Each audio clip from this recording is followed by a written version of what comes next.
شاد رنگ عالم جگمگا اٹھے، دنیا سے جہالت چھٹنے لگی۔ ایک عظیم ہستی نے ساری دنیا میں ایک ایسا عظیم انقلاب برپا کر دیا تھا جس نے روز قیامت تک جاری و ساری رہنا تھا۔ ایک دن عرب کا وہ بادشاہ جو غریبوں کا والی اور بے کسوں کا سہارا تھا، فاتح بن کر اس مقدس زمین میں آن پہنچا۔ ان کی ایک نگاہ سے بت اور بت پرست اٹھ کر بکھرنے لگے۔ لوگ توبہ طیب ہو کر بتوں سے دور ہونے لگے۔ سب کو اپنے سچے خالق و مالک کی پہچان ہونے لگی۔ ہزاروں سالوں سے یہ پیاسی زمین، یہ کرۂ ارض ہدایت سے سیراب ہونے لگی۔ زمین و آسمان کے مخلوق نے حیرت سے اس عظیم الشان انقلاب کا منظر پہلی بار دیکھا تھا۔ ایک دن آپ صلی اللہ علیہ وسلم اپنے سب سے پیارے ساتھی علی رضی اللہ عنہ کے ساتھ خانہ خدا میں داخل ہوئے۔ سب لات منات کے بت توڑے جانے لگے، بتوں کے ٹکڑے اڑ رہے تھے اور ان کو چھونے والے جو اپنے سچے رب کو پہچان چکے تھے، دیکھ کر اپنی سابقہ گمراہی پر پچھتا رہے تھے۔ آپ صلی اللہ علیہ وسلم بتوں کو زیر زیر کر رہے تھے اور ساتھ ساتھ یہ آیت بھی دہراتے جا رہے تھے کہ حق آیا اور باطل مٹ گیا، بے شک باطل مٹنے کے لیے ہی ہوتا ہے۔ اس کے بعد آپ صلی اللہ علیہ وسلم نے ان دونوں انسانی بتوں کی جانب متوجہ ہوئے جنہیں کئی سو سال پہلے ایک گناہ کی پکڑ میں پتھر کا بنا کر نمونہ عبرت بنا دیا گیا تھا۔ مرد کا بت صفا کے مقام پر نصب تھا اور عورت کا بت مروہ کے مقام پر۔ آپ صلی اللہ علیہ وسلم نے ان کو بھی ٹکڑے ٹکڑے کر کر اٹھا کر خانہ خدا کی حدود سے باہر پھینک دیا۔ یہ عورت مرد کون تھے؟ اس کے لیے ہمیں تاریخ کے اوراق کو پیچھے الٹانا پڑے گا۔ اس کے لیے ہمیں اس زمانے میں جانا ہوگا جب حضرت اسماعیل علیہ السلام اور ان کی والدہ حضرت بی بی حاجرہ علیہ السلام زمزم کے چشمے کے قریب زندگی کے دن بسر کر رہے تھے۔ اس دور میں عرب کی زمین پر پینے والے پانی کا ملنا ایک انتہائی ناممکن سی بات تھی۔ صحرا اور خشک پہاڑوں کی اس زمین پر پانی کے ایک بوند کا ملنا محال تھا۔ عرب کے قبائل میٹھے پانی کے چشموں اور کنووں کی تلاش میں صحراؤں اور وادیوں میں مارے مارے پھرتے تھے۔ یہ معجزانہ چشمہ جو ننھے اسماعیل علیہ السلام کے ایڑیاں رگڑنے سے معجزاتی طور پر اللہ تعالیٰ کی طرف سے پیدا کیا گیا تھا،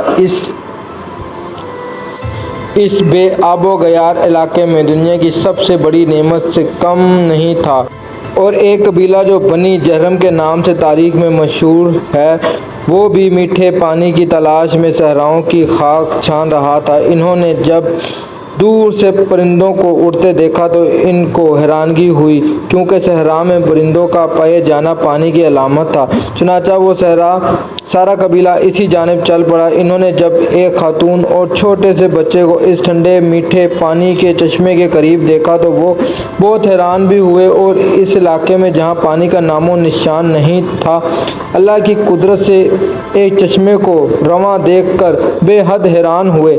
انہوں نے حضرت بی بی حاجرہ علیہ السلام سے اس چشمے کے قریب رہائش اختیار کرنے کی اجازت مانگی۔ حضرت حاجرہ علیہ السلام نے ان کو اجازت دے دی اور ساتھ میں یہ بھی کہا کہ اس چشمے کا پانی ضرور استعمال کرو، لیکن یہ اللہ کی امانت ہے، اس پر کسی کا بھی کوئی مالکانہ حقوق نہیں ہوگا۔ قبیلے والوں نے اس شرط کو قبول کر لیا اور یہاں پر ہی آباد ہو گئے۔ جب وقت گزرنے لگا، جب حضرت اسماعیل علیہ السلام کی بی بی حاجرہ علیہ السلام نے نوجوان اسماعیل کی شادی اس قبیلے جہرم کی ایک لڑکی سے کر دی، اور یوں رفتہ رفتہ حضرت اسماعیل علیہ السلام کی اولاد خوب پھولی پھلی، اور یوں مکہ، جس کا اصل نام بکہ تھا، ایک آبادی کی شکل اختیار کر گیا۔ قبیلہ جہرم والے کافی عرصہ تک تو سیدھے راستے پر رہے، لیکن پھر آہستہ آہستہ ان میں خرابی پیدا ہونا شروع ہو گئی۔ اب انہوں نے کعبہ شریف کے انتظام سنبھال لیا اور حج کے لیے آنے والے لوگوں سے ملنے والا ہدیہ خود سمیٹنے لگ گئے، اور یوں رفتہ رفتہ ان کے اندر جرائم پیدا ہونا شروع ہو گئے۔ تب اللہ تعالیٰ نے ان کو سزا دینے کے لیے ان سے زمزم چھین لیا اور زمزم کا پانی خشک ہو گیا۔ وقت گزرنے کے ساتھ ساتھ زمزم کے نشان تک مٹ گئے۔ اب کسی کو معلوم بھی نہیں تھا کہ یہاں زمزم نام کی کوئی چشمہ ہوا کرتا تھا۔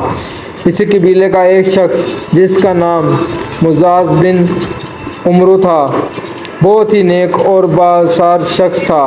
اس نے قوم کو بہت سمجھایا، ان کو بہت سے خطبے دیے، اللہ تعالیٰ کے عذاب سے ڈرایا، لیکن ان پہ کوئی اثر نہ ہوا۔